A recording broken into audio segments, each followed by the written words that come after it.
When Olivia invited me to her office party, I thought nothing of it. I'd always supported her career.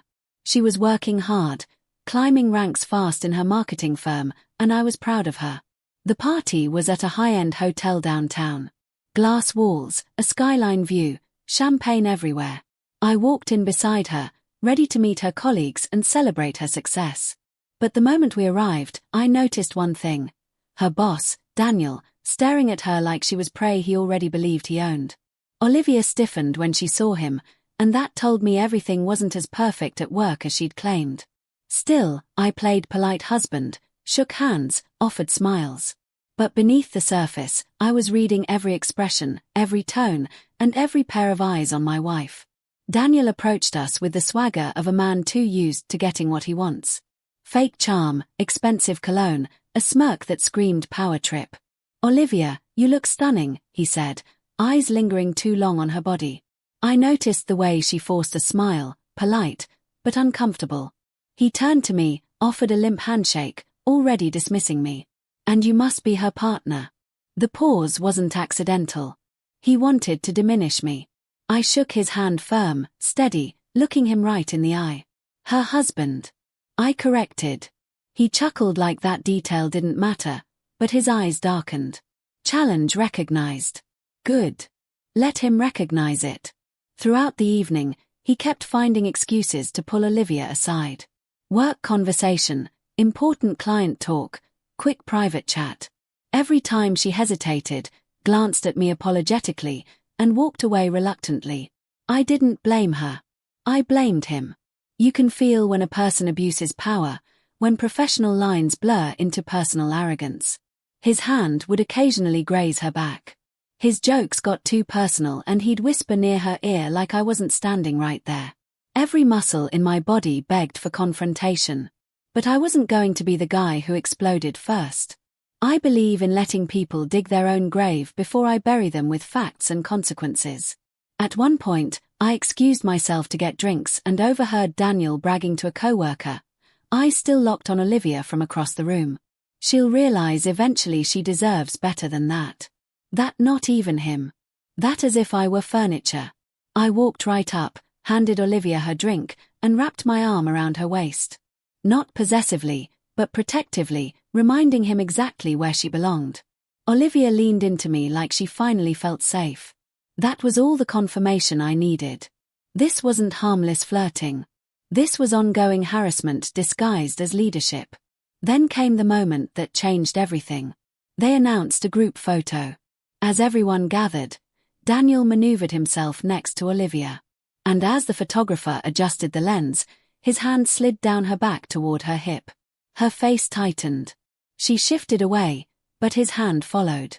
That was it. I stepped forward, placed my hand between them, and quietly but firmly said, "Move it." He blinked, shocked. "Excuse me," he sneered. "You think you can talk to me like that?" I stared him down. "Touch her again and find out." The room went silent. Co-workers leaned in. Whispers froze in the air. Daniel smirked, pretending confidence, but his hand snapped back like he'd touched fire. He tried saving face. "Relax. It's just a friendly." I cut him off. "Friendly is a handshake. What you're doing is harassment." Then loud enough for everyone to hear, I added, "And I'm sure HR would love to hear the full history of your friendly behavior toward married employees."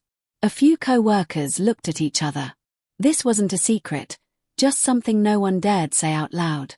Daniel's jaw clenched. "Watch yourself," he threatened. I smiled calmly. "I don't need to watch myself. You need to watch your career."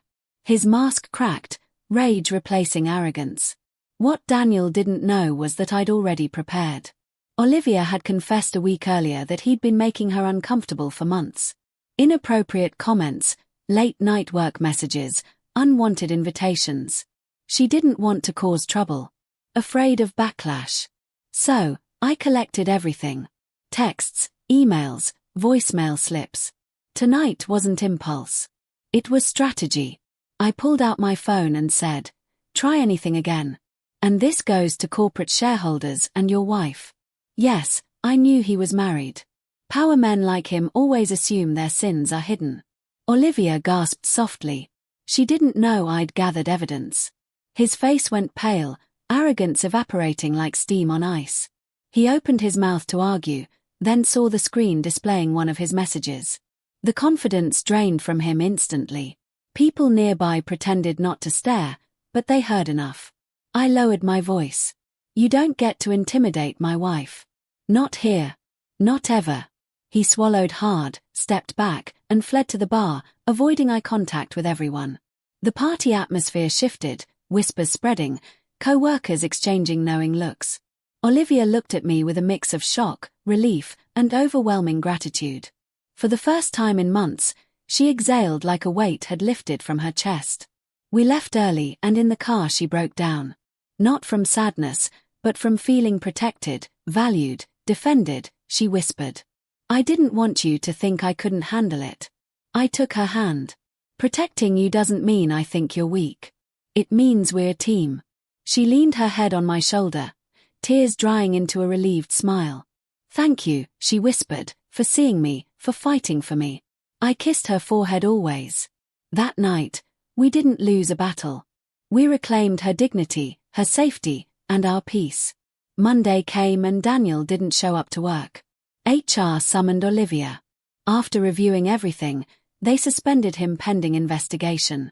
Rumor has it shareholders got involved and his wife found out, too. Last I heard, he resigned quietly before they fired him publicly.